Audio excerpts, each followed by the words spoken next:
All right, so this recording is for the flow chart for cellular respiration. This is so that you guys know, I'm making this for the class that'll be here tomorrow, so they'll have that to work with. So when you speak, you're being recorded, but you're not on photo. You're not going to say anything the rest of the class now, are you? So we watched the video. Now we're doing what is the formula for cellular respiration. We said it is glucose plus oxygen gets carbon dioxide, water, and ATP. Now here's mind-blowing time.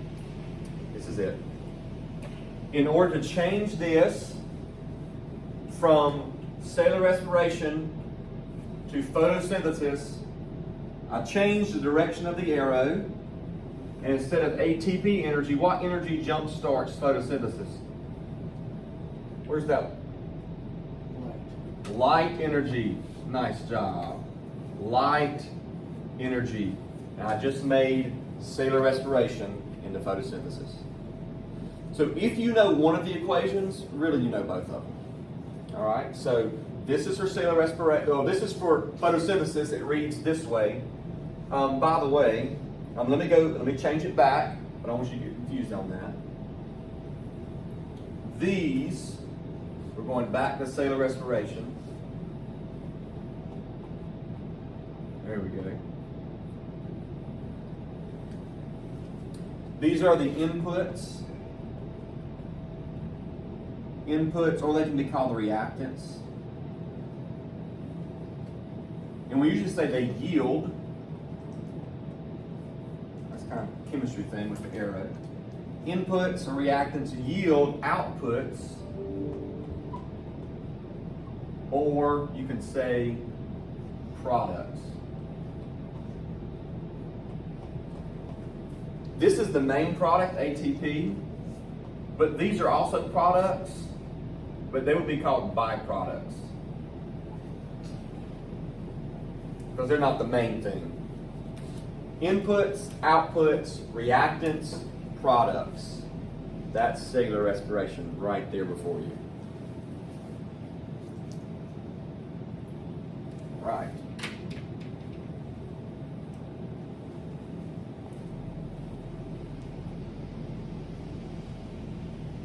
Trying to make sure I keep good markers where it'll be dark for folks on the video. Hopefully this is easy for you guys to see. Bring you maybe a little bit closer. All right. So what I'm going to do here is I'm going to go all the way through the flow chart for cellular respiration. Then we'll take some time to go over some. I got a few PowerPoints on it. We didn't really get going in the first class, and a lot of times we really don't need to. We're going to get your core information in this flow chart for you. That's something for you to study by. All right, so I'm going to take this away, and we're going to start working through, okay, how does your cells get from one type of chemical energy, which is glucose, to this other really easy to use molecule called ATP? Remember, it was like the rubber band that we had. Let's see what we can shoot.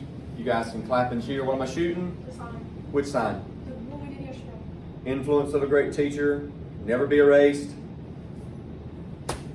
I was way off. All right, yeah, I was way off on that one. Anyway, we'll have to give somebody else an opportunity later on. That'll have to be like a prize for something. I don't know what that will be for, but y'all can remind me of that. Cellular respiration has three main steps. Those steps are glycolysis, the citric acid or the Krebs cycle, and the last one's called oxidative phosphorylation. So I'm going to lay that out for you.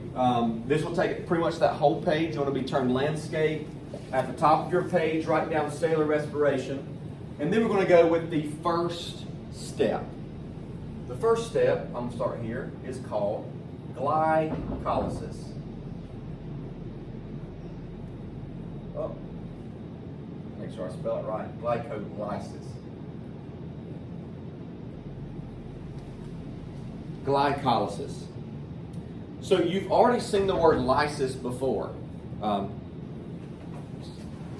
at the door. You've already seen the word lysis before. And another word we talked about when it was split, when water was split.